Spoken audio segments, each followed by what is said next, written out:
Welcome to the Montana State portion of Big Sky Virtual Media Day. I'm Andrew Peterson. I'm here for the men's basketball program at Montana State, and I'm here with head coach Danny Sprinkle and junior Jabril Bello. Coach Sprinkle, heading into year two, I mean, at this time you were just going into year one, looking at forward to the season. What's it like here going into season two at Montana State for you? Yeah, it's a totally different mindset this year. Obviously, with everything going on in the world, there's been a lot of changes from summer workouts to fall workouts. You know, we haven't had as much time to work out with our players and to be around our players as much as we were year one. And, you know, I thought that really helped our camaraderie and bringing everybody together because we had so many newcomers last year. And we have a similar amount this year. We have 8 new guys added to the roster. And so, you know, just like everybody else in the country, we're going to have to make up for lost time. And when we do get that time on the court, we got to make the most of it. When we do get that time in the weight room, we got to make the most of it. When we get that time doing conditioning, we have to make the most of it. And I think the teams that do that and stick together, you know, I think those are the ones that are going to be successful at the end of the season. Looking at you, Jabril Bello, I mean, you're also heading into year two at Montana State. What's maybe different for you this fall heading into the second season at Montana State compared to last year when you were at just in your first season at this college level, at the Division I level? I think what's different is just like knowing what to expect. That experience that I gained in year one really helped me understand like more aspects of the game in general, and like I feel like I'm beginning to understand more about like how to be successful at that, how to take advantage of everything that you're given and embrace every day, like, you know, because obviously some people would want to be in my position, so I just got to be grateful and attack every day. Coach Sprinkle, I mean, a majority of the team has been here since July and been on the court together. What have you seen from the group so far? Yeah, I've seen it's you know, I'm proud of our seniors, you know, not only seniors, you know, Jabril included, you know, Jabril, DK, Almond, you know, those guys like really stepping into that leadership role that, you know, that I think they saw Harold in last year, you know, and with Jabril, like he mentioned, it being he was only a sophomore last year, and Almond, he was brand new to it. And so I think the way they saw Harold handle each day, you know, I can see a lot of, you know, Harold rubbed off on those guys, and, you know, they're taking ownership of the team and the program. And I thought they've done a tremendous job, you know, so far in that aspect. But, you know, it'll be interesting. Like I said, it's a lot of new faces. There's a lot of guys that, you know, want to get shots up, and you know, we're going to have to, you know, take the best shot for the team and make sure everybody understands that. Jabril, Coach Sprinkle just kind of touched on it. He brought up Harold and Layden as a senior class last year, and this year you've got a larger group of upperclassmen, which is including you. What's it been like being just one of the older guys on the team that maybe the young guys looks up to? I kind of feel like I'm used to it because, like, when I was in JUCO, I was a freshman, but, you know, I was there for a year already by redshirted, and I was kind of I like knew what to expect in that scene. So being in like a junior, the upperclassman on this team was like, you know, you get to teach the young guys how to accustom to the game quicker. Like it's easier to give them advice about what to do that's right. And it's like, I feel like our team, they generally listen to each other. So like it's easier for us to like get on the same page because we can just tell our teammates however we feel, and we won't take it to heart. So I think that's something good about our team too. Have you noticed different guys step up from a leadership standpoint? You brought up Amon, you brought up Xavier, but has it been a group effort? Is it one or two guys that kind of become captains, or is it a group effort between everyone on the team? Kind of a group effort. You know, I think, you know, obviously Jabril and Almond, because they've actually produced on the court here at Montana State, and I think they've really stepped into that role. You know, probably Almond more than anybody, because I think even though Jabril last year was a sophomore, I thought he was one of our leaders also with Harold and Layden. And, you know, I think Almond really, you know, he's really taken to heart that this is his senior year, and it's important to him. And he's done a tremendous job. You know, DK, you know, he's always very vocal in practice. I think he's done a very good job too. Especially with some of these young guys, Kellen and Tyler and a lot of the new guys, our veterans have all done a really good job stepping up in that matter. Jabril, it's known that you haven't been playing basketball for that long. You're relatively new to the game. Just over this past year and a half since you've gotten to Bozeman, what do you think you've improved on most since you've become a Bobcat? Honestly, like I was watching a couple clips from G-Code the other day, and I was just like, it's such a difference. Like I've improved in every aspect of my game. Like just being more decisive about my decisions on offense and like defensive positioning. There was a lot that was taught to me when I first got here. So like I can't even just say one thing that's changed since then. So like it's really everything. My shooting, like my IQ is all improved, and like really everything, defense and offense. One thing I will say, Andrew, on top of that is, Jabril's one of the quickest learners I've coached. I mean, he kind of burst onto the scene and was so successful. Teams had to game plan for him. They would come double him from different areas, whether it was a guard coming onto him or big to big. And just the way teams got physical with him and guarded, and how he learned from that every game and got better and better and better throughout the season. You don't see that a lot, with sophomores that get attacked like he did.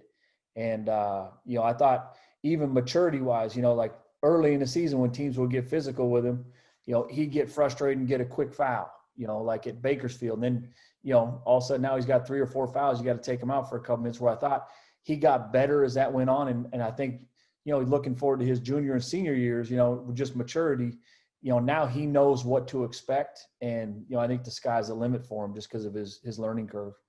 I mean, looking at Jabril, and maybe this is more of a question for you, Coach Sprinkle. I mean, he was an all Big Sky third-team selection a year ago. What's his best attribute to having a successful season maybe for the team? What does he bring to the team that maybe makes Montana State successful this upcoming season? I think a lot will just be how he, kind of like Harold, how good can he make his teammates? Because there's only a few guys in the league that can really do that. And I really think Jabril is one of those guys where he can make the game easier for every one of his teammates. Like I think he's that good, and he's that talented of a passer, scorer. He can handle the ball. He can really shoot the ball. He's a great free throw shooter. So he does multiple things where I think he can really impact our program, but I think he can impact our teammates, his teammates. I'm sorry. Yeah. So Jabril, I mean, what's the next step for you this season? What are you trying to do to help this team this upcoming for the 2020-21 season? I just want to be aggressive, physical, bring back the same type of energy that I had last year. And now, like, I feel like we have good shooters on our team, and it's going to only be easier for them because if I do get double, that's open shots for the team, and just become more of a playmaker from the perimeter too, like setting better screens, off screens, slipping, all of that is just gonna. Great.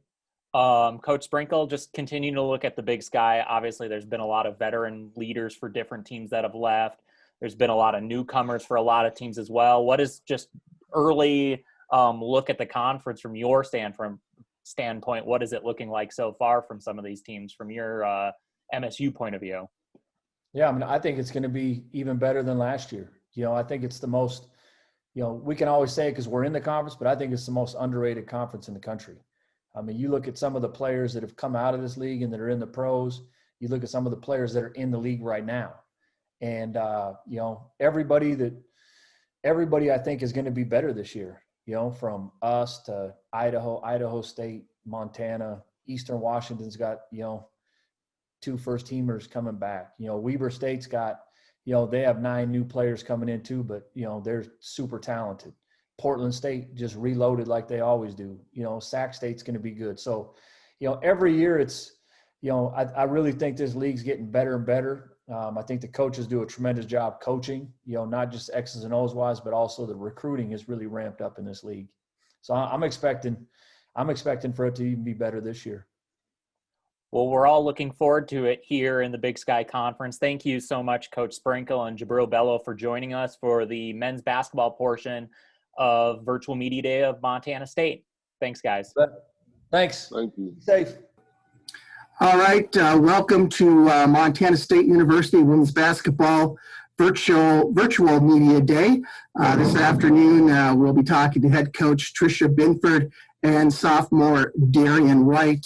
The Bobcats, of course, coming off of last season's 25-6 overall mark, an unprecedented 19-1 mark in Big Sky Conference play, had advanced to the championship game when everything kind of got halted in Boise. And Trish, let's start out with you. Let's just go back real quickly to Boise and everything that team accomplished last year, and your thoughts over the summer on that. Well, yeah, it's one of those lessons that's hard to let go, right? So you think about just a historic year, number one, but when you think about how they handled it, being able to be undefeated on the road in conference, I've never seen that happen in the conference since I've been a part of it. I think that just took tremendous consistency and resolve to kind of get everybody's best punch every game and be able to respond to that. But more importantly, it was just kind of reflecting on how this team loved each other and prepared each other and played for each other every day. And we were just so thankful that they enjoyed the journey when we did.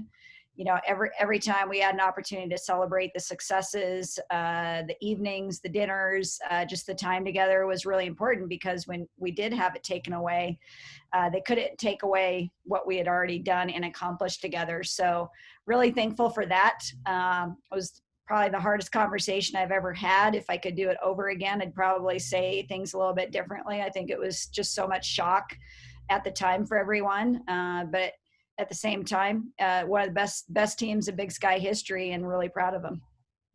And one, of course, key component was the play of freshman Darian White. And Darian, talk a little bit about your freshman year. You know, you're coming in, you have all the changes coming from high school ball, and then you wind up playing your last game in Boise, your hometown. Walk us through your whole freshman year and your involvement going into Boise. It was a lot of fun. Honestly, I was not expecting it to go the way it did. Like just what Ben said, it was a historic year that we had, and it was so much fun to create those relationships on and off the floor. But obviously it's not a way that I wanted to end season, but I'm grateful for what we did and how we did it. What were some of the biggest changes for you going from high school ball to the collegiate game?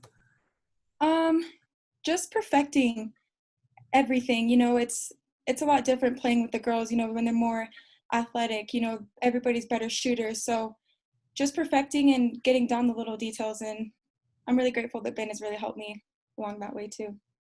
And then going into the tournament, obviously, you could just see your confidence exploding. Did you feel that along the way as the season progressed last year, that your confidence just kept growing and said, hey, I can be an impact player? Yeah, for sure. I think with everybody, you know, the more experience that you get, the more comfortable and confident that you get along the road too, you know, with more practice.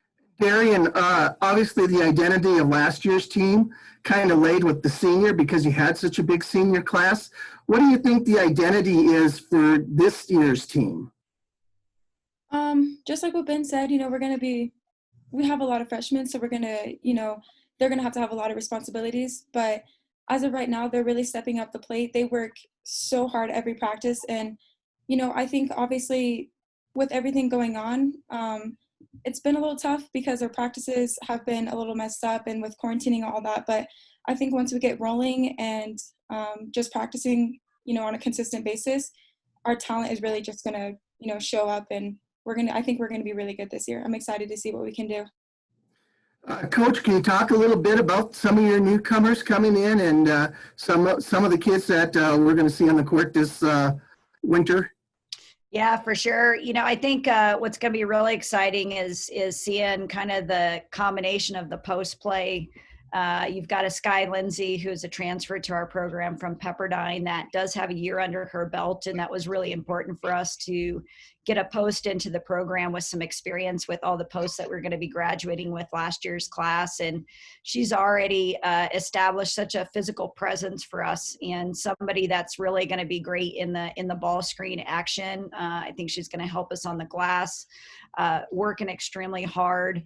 Obviously, people are going to be familiar with Kola Badbear, who I think is really going to take a huge jump this year. You know, playing behind a Fallon Freegee, I can't think of better kind of mentorship or examples of every day she got in practice last year. But she was coming off of her knee. She was backing up MVP of the Big Sky. And now really she's going to be jumping in and being such a leader for us in the post play. And then you've got some young ones in that freshman class, like KJ, we call her. Her name's Caitlin Lamardo, who really can play a guard or a forward for us. But she's really standing out very early with how athletic, how fast she is, obviously very skilled, and just goes really hard. She goes 100 miles an hour. And she and Taylor Jansen, who also has tremendous length, those are some forwards in our program that are going to really stretch the floor. So kind of one of the first things I thought of when you asked Darian about some identity things, I think this team really is going to be able to shoot the ball and stretch the floor in all positions. And so that's something that those two bring to the table. I think people will be familiar with the name Deedon. Lexi Deedon is just kind of that true blue collar worker in the post play that's also very skilled, but she's physical. She's great on the glass. And that kind of rounds up a lot of the post play in combination to what we have returning.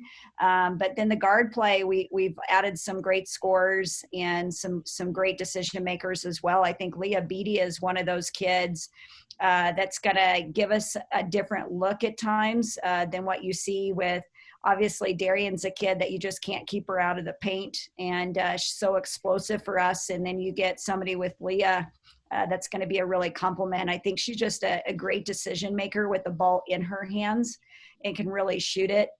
Ava Ranson, obviously, I think when people look at her stat sheet, she just puts points on the board. She's a kid that can hit a lot of sharp shots.